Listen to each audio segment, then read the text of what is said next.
So I have Liang with me at the University of North Dakota this afternoon, and he's got so many titles, I don't know what they all are, but I do know that he is the current coach for the flight team, that has been tremendously successful at this university. And so we're going to take off on a little discussion more. We just had one. We've just been talking for about 20 minutes, so I don't know where to start, Louis, actually. Tell me what part of the United States you grew up in. I grew up in New England, in New Hampshire. New Hampshire. Yep. I was born and raised in Lebanon, which is a little town right outside of Hanover, New Hampshire, which is where the home of Dartmouth College is. And it's very centrally located right in the middle of New England. It was really good. I was 2 hours from Montreal, 2 hours from the beach, and 2 hours from Boston. That's like why you never would leave a place like that. It's a beautiful place. Beautiful place. Yeah. Skiing This time of winter. year, foliage, key number one right now. Tourists are all over the place over there right now. And maple cider or maple syrup. Yep, that's a big one for New England. Sure. Fabulous. Yeah. Actual real maple syrup. True maple syrup. Right. But we were talking just before this, though, that's paradise, but you really ended up in paradise. I did. I grew up in New England, and then I moved to North Dakota to go to school here at the University of North Dakota, Grand Forks. After 4 years here, though, I got an opportunity to move to Hawaii. So, I mean, I got my choice. They said I could either go to Billings, Montana, or Honolulu. After 4 years in Grand Forks, it really wasn't much of a question. It's a no-brainer. Yeah. So, first of all, how did you ever find North Dakota University out of Lebanon? Great question. I started taking some flying lessons from local fixed-base operator FBO in New Hampshire, and then I said, I really enjoy this. I want to follow it up as a career option. At that time, I was working like 6 jobs, had my own business, just got out of college the first time. I was doing all kinds of things, but then I got a flight lesson because I always wanted to learn how to fly. So I'm a late bloomer compared to most of these students that are here now. I mean, a lot of them, they solo when they're 16. They've been flying since they were this high, and they got relatives as an aviator. I got nobody. My dad got me an intro flight lesson, and it just went north from there. So when I went to the FBO chief pilot, I asked him about my options. He gave me about 6 different options, and one of them was, he said, well, there's a school out in the Midwest. It's really getting a lot of publicity right now, and that's the University of North Dakota. Never heard of it before. Never even thought about going back to college. But so I actually went, did some research on it, looked it up, and I said, wow, they got a pretty substantial program. So then I looked at a couple of other bigger name schools as well, like Embry-Riddle and Spartan at the time, FIT, because I had a friend that went to FIT. And I looked at those, and I said, I'm going to just go look at that University of North Dakota. I came out here, and when I got here in Grand Forks, I said, wow, this is where I want to go. Feel comfortable here. Yeah, I go there. It's amazing what they have, and I never looked back. So I applied. They accepted me, and I came here. I came in with credits because I had a college degree already, but I could have been out of here in 2 years. Instead, I liked it so much I stayed for 4. And what year was that? 1989 to 1993. So 93 you graduated. 93 I graduated. Yep. So, but you had already had a college degree. I had an associate's degree already from a small private business school in Burlington, Vermont, Champlain College. It was in hotel, motel, restaurant management.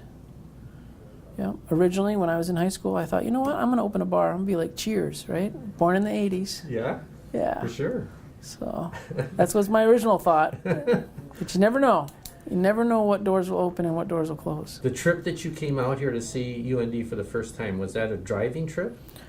I flew with my dad, December. We landed in Grand Forks. There was snow everywhere. They had just gotten like a 3-foot snowfall. School was out, so the college students weren't here. We go in the airport terminal. They hand us the keys to the rental car and an extension cord.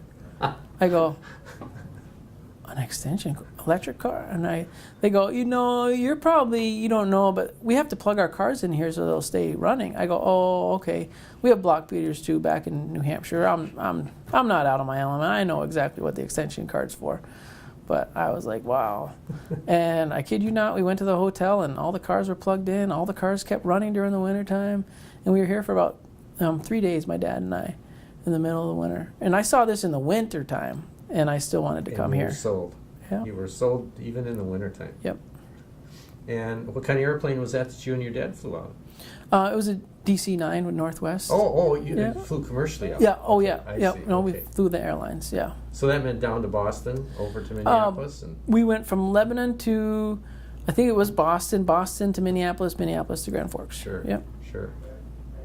So 3 days and you were sold, and that was 93, 1989. 89. Graduated in 93. Okay, now we've got about 20 years here now to deal with between 93 and now. So what's been going on? Well, in those 20 years, I was really blessed. When I graduated in 1993, I graduated in May. In June, I was in Hawaii. I got offered an internship with a company called Corporate Air, freight cargo operator out of Billings, Montana, but they had a base in Hawaii. They had shorts 330s that they were working with first officers. So I got an internship, 12-month internship through the university here as a first officer in a shorts 330. That 12-month internship turned into an 18-month internship, which then turned into a full-time position that I took. And then I stayed there for 3 years, worked my way up the ladder, and 13 years later is when I left Hawaii. But in that 13 years that I was there, I did almost every job that they had to offer, including being at the end of my stint there. For the last 3 years I was there, I was the lead pilot of that whole base, had 14 airplanes and 28 pilots under me, in direct command of the chief pilot for that company. Good experience. So great experience. I dealt with everything there.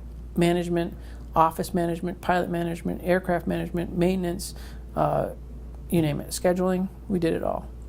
So good experience in 13 years. My wife and I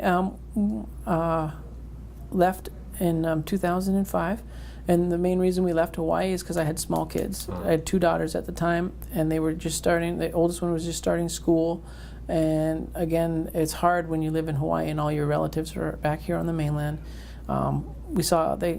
My children saw their grandparents once, maybe every other year, maybe once a year, maybe once every 2 years, and that wasn't kosher for me.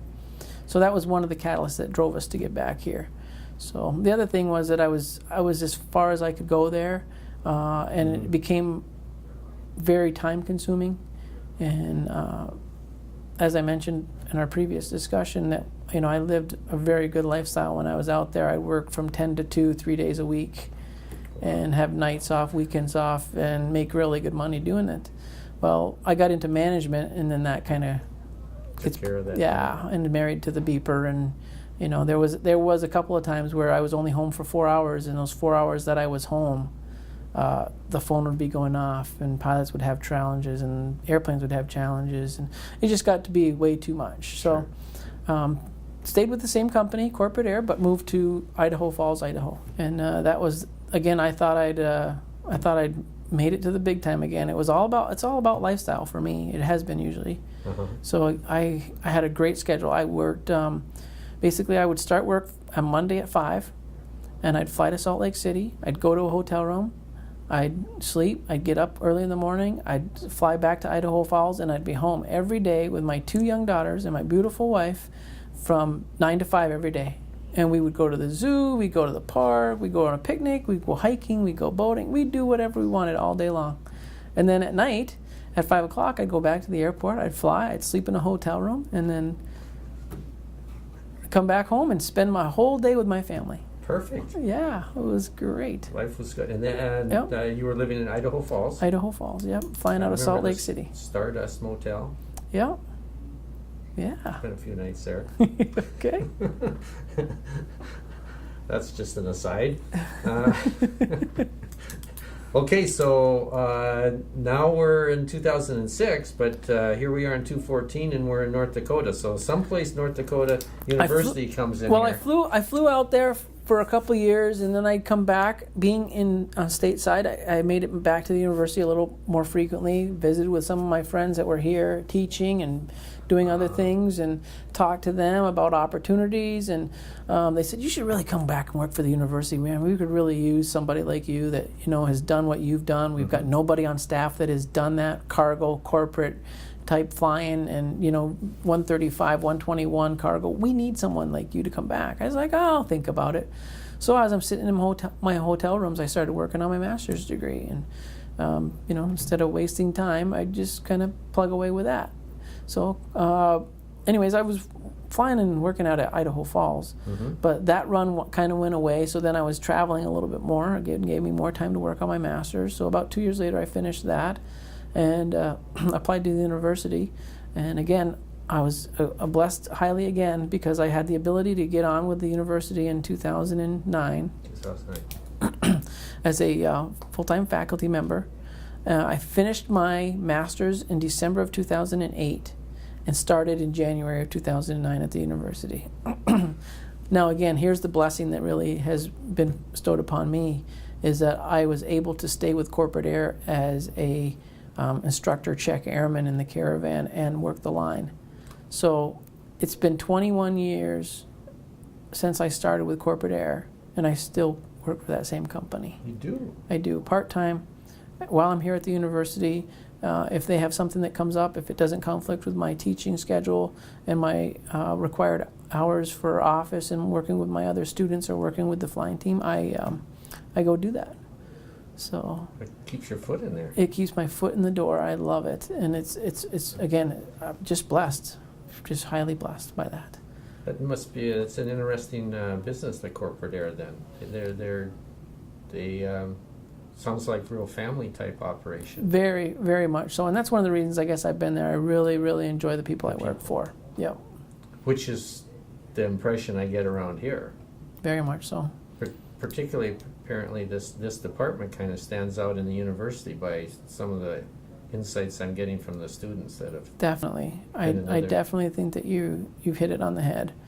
We, when our faculty get together, and there's a lot of camaraderie there, and I mean it's like an old family reunion. Mm-hmm. It really is. Every time we have a faculty meeting, it's like there's 30 people in there, and they're just yucking it up and giving each other a hard time, just like any other family reunion. Yeah. And I'm not positive. I've never really been to a faculty meeting on the other side of campus, but I don't know that it's quite the same. I really don't. And I do know that the students think that the aviation faculty are different. That I do know, because I was getting a tie about a year ago, and a shirt and tie at Macy's, and one of the students behind the counter was a UND student, and she started talking to me, and she asked, and I was like, yeah, I'm an aviation professor. She's like, none of my professors wear shirts and ties.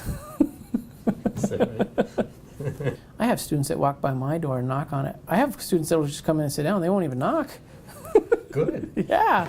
And I tell them all that. I said, I got an open door policy. If the door's open, come in it. And a lot of the professors here are the same way. So again, I don't know if that's out of the norm. I don't know if what I experienced was the norm. I don't know, but I do know that we are very open-armed here for our students, because we know that they're the reason we're here.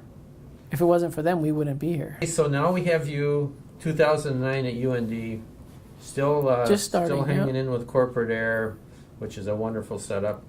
And sometime between 2009 and when I met you last spring, you took up the duties of the flying team. Yeah, when I was here from 89 to 93, I was a member of the UND flying team. Oh. And remember how I told you I could have been done in 2 years, but I stayed for 4? Yes. That was the reason I stayed. Okay. That was the full reason I stayed. It was because of the friendship and the camaraderie I had from members on the team. A lot of my team members at that time are still my best friends today. And the people that I'd mentioned earlier in our conversation, the guy at FedEx, other people in the industry, people that fly for Delta, American, United, they all were members of the flying team. Matter of fact, when I got married in Hawaii in 96, everybody in my wedding party were flying team members except for my brother. Is that right? And my brother-in-law. But that's it. Everybody else were flying team members. So that's why I stayed longer when I was a student. And then when I got back here and had that ability to become a faculty member, my first semester I jumped right back in with the flying team and was an assistant coach. So you took on the assistant coaching position and did right away when you got For hired? my first semester, yeah. And again, I didn't know any of the students. The only person I knew was the faculty advisor, the head coach at that time. Do I remember correctly that Kent was the he sort of started the long string of first places Absolutely. or something Yep. like that? Yep. Like Kent's 7 in a row or something? Yeah, well, Kent had 5 in a row, and then Five. it took over by John Bridewell, who had 2 more in a row for a streak of 7. And I was on those last 2 national championship teams. The last 2 of the 7 in a row? Yeah. Yeah. How much of what you learned, like in those 2 years, are you still applying today to how you were running things then? I try to implement it because you don't fix what's not broken, Yeah. right? So yeah, I mean things obviously evolve and change a little bit, but I do try to implement a lot of the same mentality that it's hard work. That's what it takes. Hard work. Hard work. That's what I tell my team when I see them. Hard work. Hard work. Hope you're studying. Matter of fact, Christmas Eve, I'll send them all a text. Merry Christmas. You better be studying. Right? Keep thought up there. Yeah. I mean, it's their team. They run it. They're self-motivated. They want to do well. All I really do is try to point them in the right direction and line things up for them when we go to competition and things like that. Okay. But again, I just try to motivate them along the way and let them know that, hey, I'm behind you. I'm supporting you. I'm doing whatever you need to do. So you've been running the team how many years now? 4. 4 years now. The last 4 years as the head coach. Head coach. Yeah. 2, 2, 2, and 3. Okay, 2, 2, and 3. Yep. Okay. Still looking for that first place win. As far as the team goes now, I know it's a complex competition as far as being several different events. How many events are there? 11. Oh, really? I didn't know there was that many. Okay, 11 events. 4 flying. 4 flying. And those are You got power off landing, power off, short field landing, short, navigation, yeah. and then message drop. Message drop is a flying event, but it's scored as a ground event.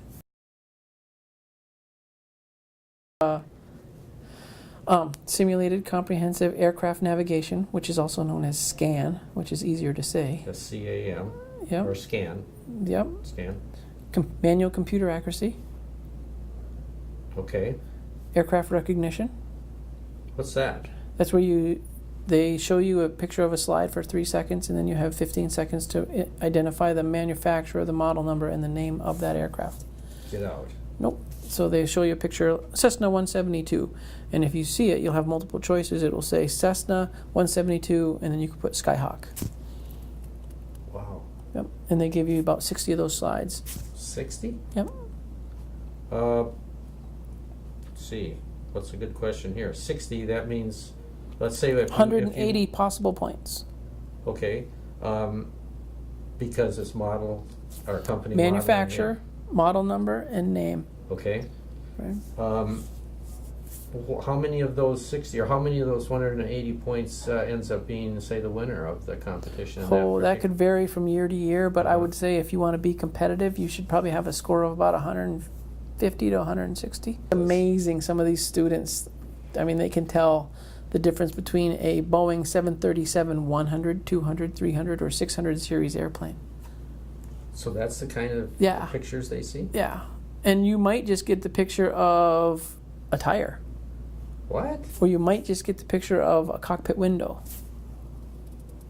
But somehow that's probably very distinctive. So if it's like a Learjet 55 Longhorn, it's got an extra section on the cockpit window, and then you might be able to determine via the choices what that is.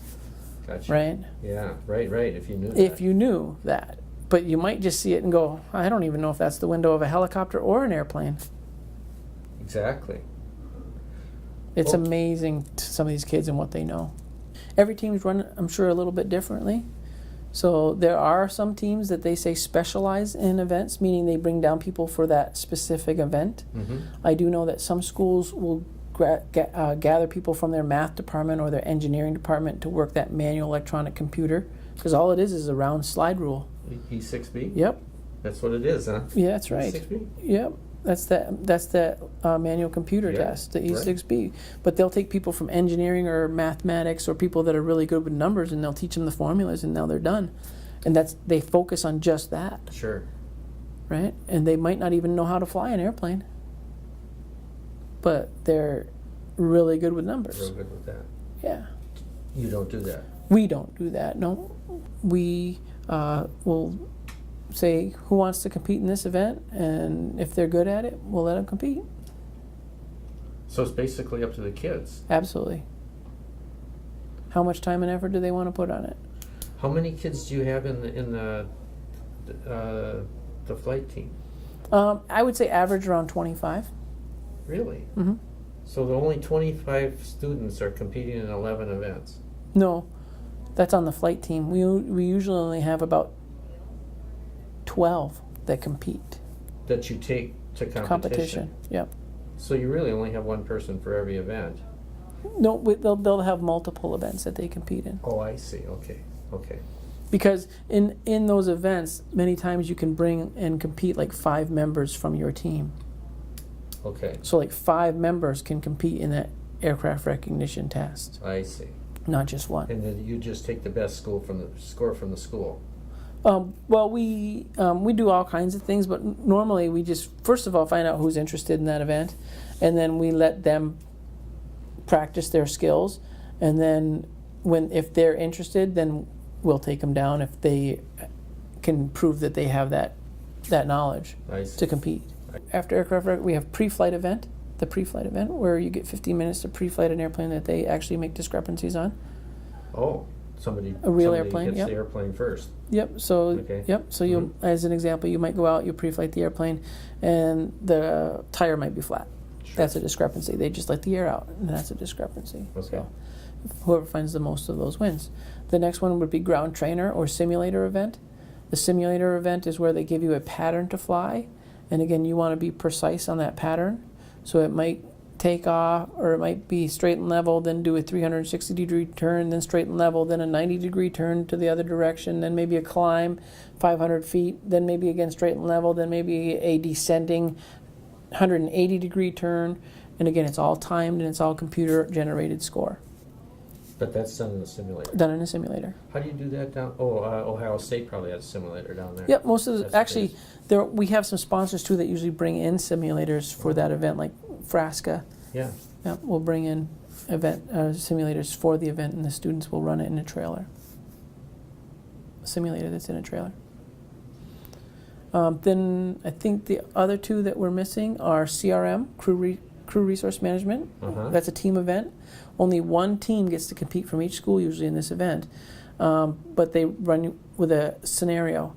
So if you and I were in the CRM event, you'd be the captain, I'd be the first officer, we'd have a passenger, we'd take off, and then maybe the passenger would say, I want to go into Omaha for a cheeseburger.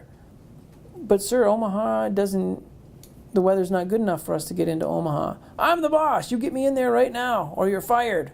That kind of scenario, and how are we going to handle it as a crew? Sure. Right? That'd be interesting. Yeah, kind of fun event. That's a good one. Yeah.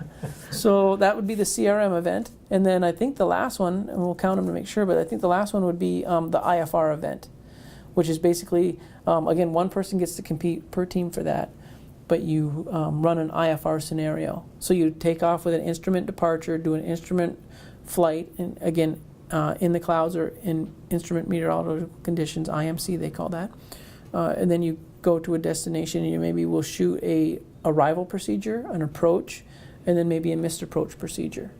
Ah. So it's all done in the IFR environment. And is that done in a simulator? Yes. That's in a simulator too. Yep. There actually is some regions that will do that in an airplane, but at the Really? national level, yeah. And the national level, they run that in a simulator.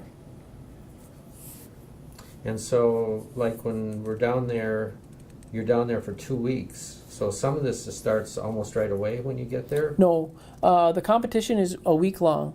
A week long. But we try to get down there about 5 days early. So to get there, though, now there were like there's 82 schools or something like that in IFA, but I forget how many teams competed at SafeCon. So the 30. different regions send out two or three teams. Well, or something? there's I think about 30 invites get to go out. The host school always gets an automatic invite. Okay. So that leaves approximately 29 other slots that are open. And then what they do is they have a formula, And the formula is generated by multiple different factors, and one of them being how many schools are in your region, how many schools compete in your region. And you just had a regional competition? We just had a regional competition 2 weeks ago. Which, was that the one that would determine who goes next spring? Or To will you have nationals. another one? Nope, that determines our invites to nationals. Oh, Yep. it does? Yeah. So you just got done with that. Who came out of this region then? We had 4 teams at our regional competition, Oh, which isn't a lot because some schools or some regions will have 8 or 9 schools in their region competing.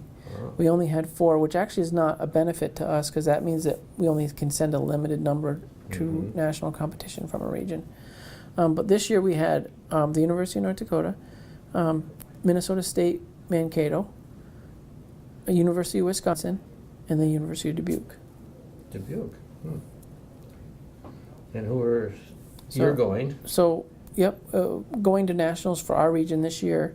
As of right now, again, this might shift, but I think they told us at our business meeting that we had that we should be able to send 3 from our region this year, which last year we could only send 2.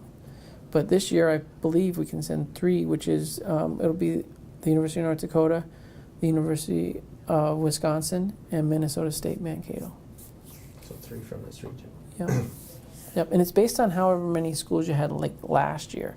So like next year, we'll probably only get to send 2 because we only had 4 schools competing this year, where last year we had actually 5 schools competing. From this region? Yep. Wow. St. Cloud was the 5th one, but their program has dwindled, and they're now just a flying club, I believe. That's all that's left there, which is still eligible. If it's a university with a flying club and they pay their NIFA dues, they still can compete. What classes do you teach? I teach whatever they send me, so I'm fairly versatile. Right now I'm teaching basic attitude instrument flying, which is the first basic instrument course right after they get their private pilot's license. I'm teaching 2 sections of that, and I have a section of Aviation 100, which is a general orientation type class, just talks about all the options in aviation. I have a section of that. I've also taught aircraft systems, which is the systems course for commercial systems. And then I've taught general aviation operations and management, which is a upper level 400 level class. And then CRM, which is another upper level 400 level class for crew resource management. I see. And I've also taught the private pilot course. And so again, whatever they need, Yeah. they usually come to me and say, hey, can you teach this? And I'll be like, you bet. So they just give you a syllabus then? Nope, they just give me the course and I create everything else. Oh, you do it all Yeah. yourself. Yeah, That's pretty cool. yeah, You have total freedom then. pretty much. Academic freedom, as they call it. Is Right? so you don't have any particular amount of We have a what we call a TCO, training course outline, which basically outlines everything that needs to be taught. okay. How I teach it, It's up to you. what I use, It's up to you. they pretty much leave that up to me. Does what's the situation at corporate air for hiring first officers and stuff like that? Oh, challenging. Can't get enough, or Very challenging. Well, right now we don't even have any more first officers. We had a couple airplanes that had first officers. We've since retired those within the last year. So we now only have single pilot airplanes any longer. That's all we have. But we cannot get the qualified candidates that we choose. Most of the Wow. candidates that we are interviewing do not meet our standards. so what happens? You take them anyway, or? No, we're struggling. Oh, Chief pilot was just talking to me about a month ago about that. He goes, I don't know what to do. I'm at the point now where to get candidates, I have to lower my standards, and right now I'm not willing to do that. so what is the minimum standards that he's looking at? Well, it's just certain thing like basic instrument skills or knowledge. You know, Yeah. you in the interview, you ask them a question, an instrument question. If they don't know it, they don't obviously have the instrument knowledge to be out there flying at night in the Rockies in ice Yeah, right, in a single engine airplane. And we don't, we need to have these guys pretty proficient. right. You know, And you can't find them. they're very, very hard to find. Is that because of what's happening right now? I think so. Part of it. Yep. So what's going to happen, Don? I'm not sure. I know that there's been lots of talks about different incentives and different things that maybe could bring more pilots in. You know, maybe a flow-through program from like Corporate Air, which is a feeder operator for Federal Express, into the trunk airline of FedEx. Mm-hmm. That would be a great asset that we could use to get pilots in the door.